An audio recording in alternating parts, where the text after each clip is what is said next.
uno que tiene que ver es cuánto se quiere cambiar o no de esta Constitución, y para eso es bueno también ver qué adherencia tienen a esa Constitución y a la figura también, a una de las figuras más asociadas a ellas, a Jaime Guzmán.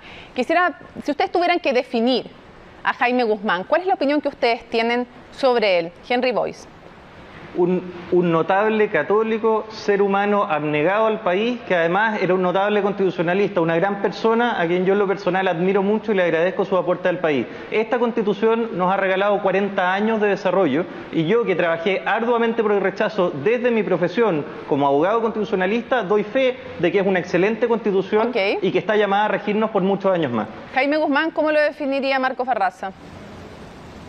Lo primero, y antes de hacerme cargo de esa pregunta, yo creo que es importante debatir estructuralmente sobre toda la Constitución, a propósito de lo dicho por Lucía, pero tampoco hay que obviar que hay diferencias de fondo, y esas diferencias de fondo tienen que ser explicitadas. De lo contrario, ¿de qué manera se entiende que el 80% de la población esté por el apruebo y el 20% esté por el rechazo? Dicho eso, yo creo que Jaime Guzmán es ideología perversa.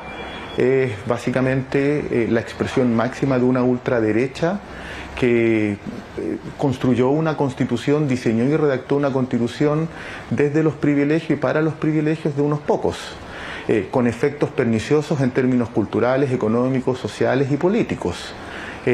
Jaime Guzmán representa en estricto rigor la tradición más recalcitrante en términos de ultraderecha de este país. Y Lucía, Jaime Guzmán, ¿quién es para usted? ¿Cómo lo define usted? Jaime Guzmán, funcionario de la dictadura, articulador de la Constitución, que impuso un modelo a sangre y fuego, no solamente económico, sino que cultural, y que redujo el Estado a su máxima expresión y que está en el fondo de los cambios que hoy promueve la ciudadanía. Sí, no se están viendo ustedes, yo le cuento a la gente en sus casas que... Sí, Henry, de inmediato... Henry, voy a ver la palabra inmediato, pero... Lucía habla...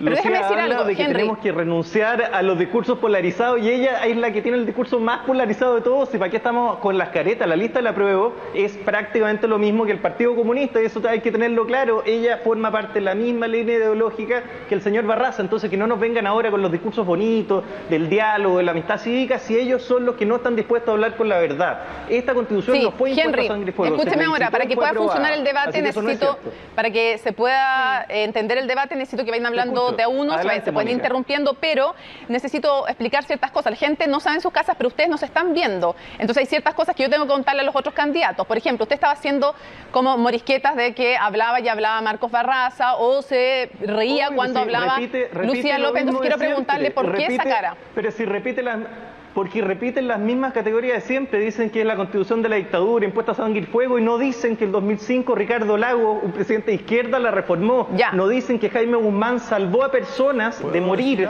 bajo la arma. Vamos a darle la palabra a Marcos Barraza. Entonces repiten estos slogans, y es chistoso. Lo escuchamos. Escuchamos a Marcos Barraza. Sí, no, dos cuestiones para mí que son centrales. La primera es que la Constitución pinochetista, que es la que nos sigue rigiendo y que pese a las más de 140 modificaciones que ha experimentado en lo sustantivo, sigue siendo la misma Constitución en esencia, no se hizo en condiciones de democracia. Fue un ejercicio desde el plebiscito fraudulento del 80, pasando por una situación de violación de derechos humanos sistemáticas y masivas por parte de la dictadura. Entonces eso no tiene nada de democrático. Y todas las modificaciones que ha experimentado no le han quitado su carácter antidemocrático. La Constitución que nos rige sigue siendo una Constitución que es ilegítima en contenido, por cierto, pero también en el origen.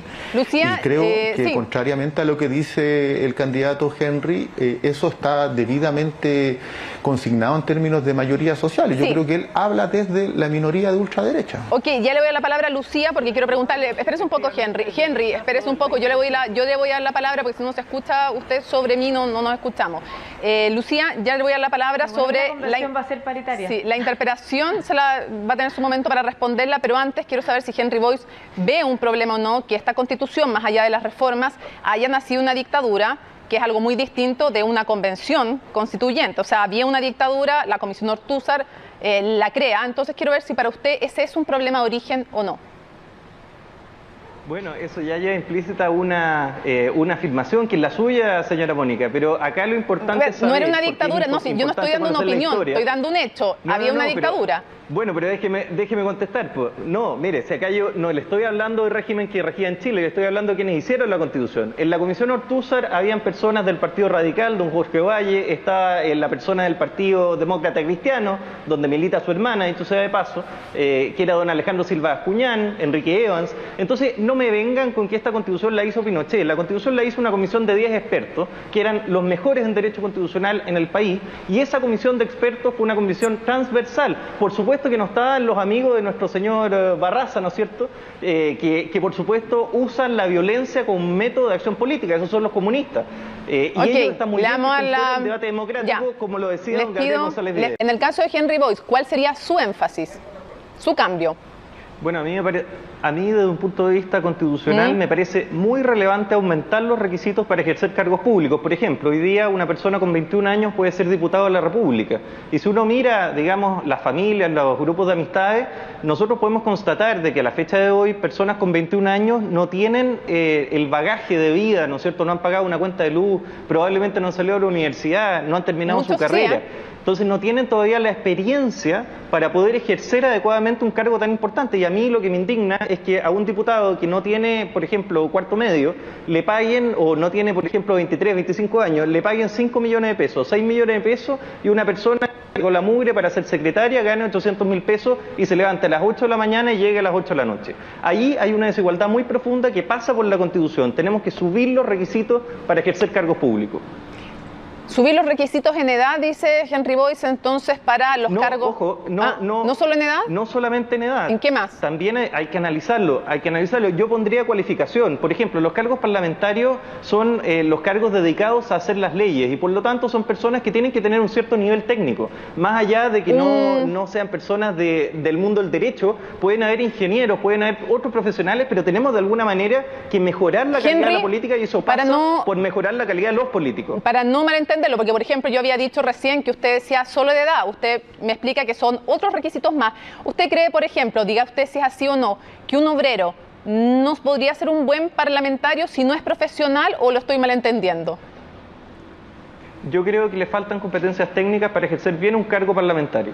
O sea, ¿no estaría de acuerdo con que un obrero fuera parlamentario? Yo le estoy respondiendo. Creo que no tiene las competencias técnicas. Si da un test, por ejemplo, una prueba en donde demuestra tener más conocimiento, ¿no es cierto?, que lo necesario para ejercer el cargo, ningún problema. Pero por lo menos pongamos una prueba de conocimiento. Una prueba de conocimiento. No puede ser que haya un Florcita Motúa en el Parlamento. Por lo menos, o sea, no puede ser que haya un Florcita Motúa en el Congreso que no tiene idea de lo que está legislando. No puede ser que haya una Pamela Giles que se dedica a hablarle a la galucha. Acá tenemos que hacernos cargo. Criticamos el populismo y no nos damos cuenta. El populismo pasa porque hay malos políticos, porque no tenemos los requisitos suficientes para ejercer cargos parlamentarios.